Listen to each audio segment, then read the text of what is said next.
New week, new opportunities na naman guys. So ayun na nga, dahil last month nagpagupit tayo, nagpaputol na tayo ng long hair natin. Ayan, tumubo lang ng konti, nagpapagupit na tayo kasi na out of shape lagi yung buhok natin kapag sobrang ikli. So ayan, kinukwentuhan tayo ni kuya, no? Sinasabi niya sa akin na, tingnan mo sinabi niya dyan, sabi niya, boss, ikaw yung pinakapoging ginupitan ko dito. Okay, so guys, hindi ako nagsisinungaling. Sinabi talaga sa akin ni kuya. Sabi ko, ay, malit na bagay yun, boss. Lagi nga sinasabi sa akin yan. Tingnan mo, tumawa siya. Tapos ayan, lalabas na ako dyan. Tingnan nyo. Pogi. 1, 2, 3. Nasa museum ba ako? Huh? Why? I can't believe I'm staring at an art for free.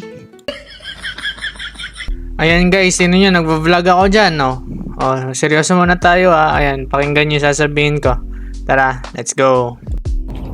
What's up guys? Panibagong week, panibagong journey na naman tayo sa ating life. Yan si boss. So ngayon, nandito kami sa kanila. Ayusin ko yung kotse dahil ayusin natin to.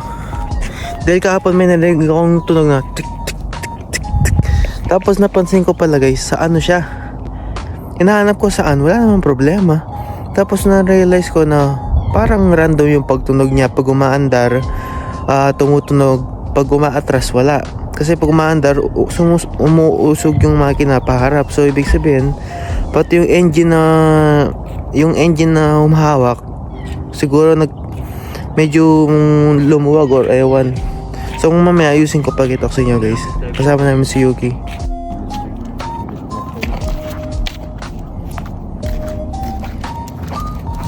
Yan guys, lalakad lang kami. Kasama si Josh at Yuki.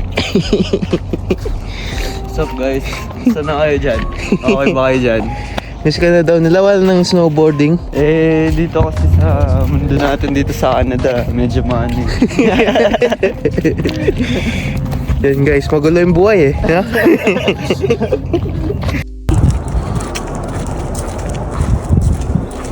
Mobile ka na Josh Anong tatanong ko sa'yo? Anong next step mo? Ngayon mag-mobile ka na. Sana palagi lang ako nasa van guys para maraming makuha akong mula. You know what I'm saying? Kailangan natin yun Mag-license ka lang. Para din sa future. Yes. For experience type. Kala ko nga nung tinatanong nila ako kung ano daw, sabi. Kasi yung tanong nila, suspicious Sabi nila ganun sa akin. Josh, you plan to be a mobile mechanic, right? Tapos sabi ko, yeah, but that's not really right now, like, that's it for the future. And I know you guys said that, na you guys want to build our own, like, mga own foreman type. Yung buong dealership daw, foreman daw kami lahat. Dapat yung plan. So sabi ko, ano kayong tatanong nila sa akin? Tapos kinakabahan ako guys, no? Tapos sabi nila, pinapatawag ka daw sa office. Sabi ko, Papa, bakit ako pinapatawag sa office? Tapos nung may nausap ako ng gano'n, no? Sabi nila sa akin, we have offer for you. Uy! Sabi ganun. Offer for you? Sabi nila ganun.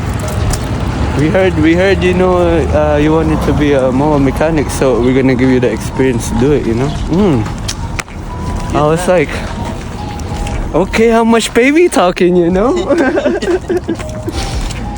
So yun, nakuha ko naman yung gusto kong presyo, guys. Kaya, ngayon, yung gagawin natin. Baka, actually, iniisip ko nga parang ba. Kaso kasi, naka-uniform kasi ako nun. So, like yung magbibideo ba ako pag habang nasa van, ganun. Oo. Kaso guys, naka-uniform ako so hindi ko pa alam kung pwede gawin yun. Hindi, takpan mo. Nandito dalawa yun Dalawa sila. Yeah.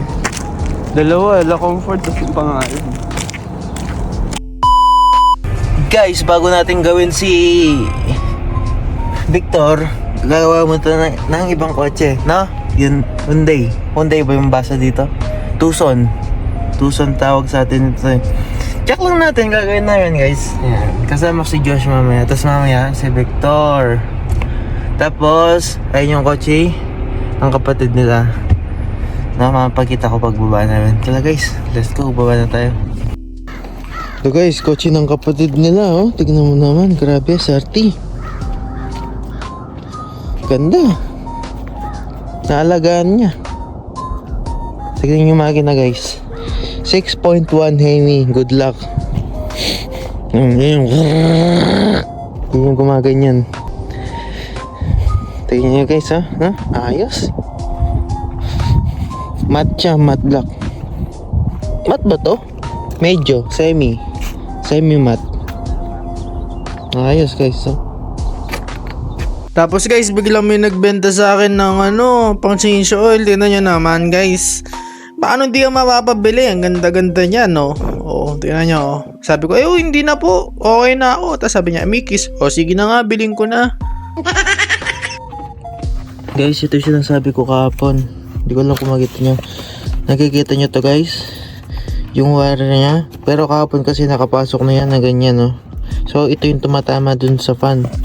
Kaya napansin ko yung fan medyo may plastic na mga natatapyas. So, tumatama siya dyan. So, ang gagawin ko, zip tie ko lang guys, no? Para hindi na siya pumunta dun.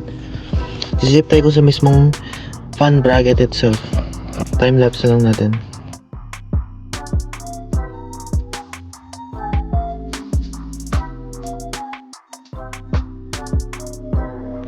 Yan guys, finish na. No?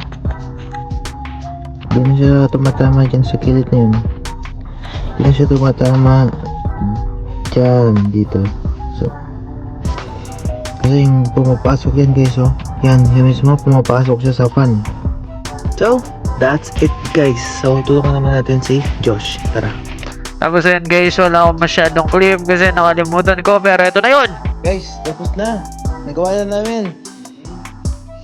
Success, ang galing. So, kapag kailangan nila ng mobile mechanic, tawagan lang link Dablas 403 Dablas Auto Mechanic. Ayan guys, ha? Guys, number, lagay natin dito. Number ni Josh, tawagin nyo. Only in Lacombe guys. Pwede rin kahit saan. Pero, Oo. Edmonton, Call me. Edmonton, from Edmonton to Odds. Yan, Aming ano. yung sakop natin. Yeah. Yes Ay, guys. masyado na malayo Calgary guys. Gagawa ko ng page natin. Masyado na malayo Gagawin ko na yung page natin. Guys, tapos na. Pupunta na tayo sa giant, matag doon, fishing hook. Dito The lang yan. biggest. World's largest. Oh, world's World's, the world's largest yan. World's largest, let's go. Sino kaya mabibingwit ko, guys? Let's go!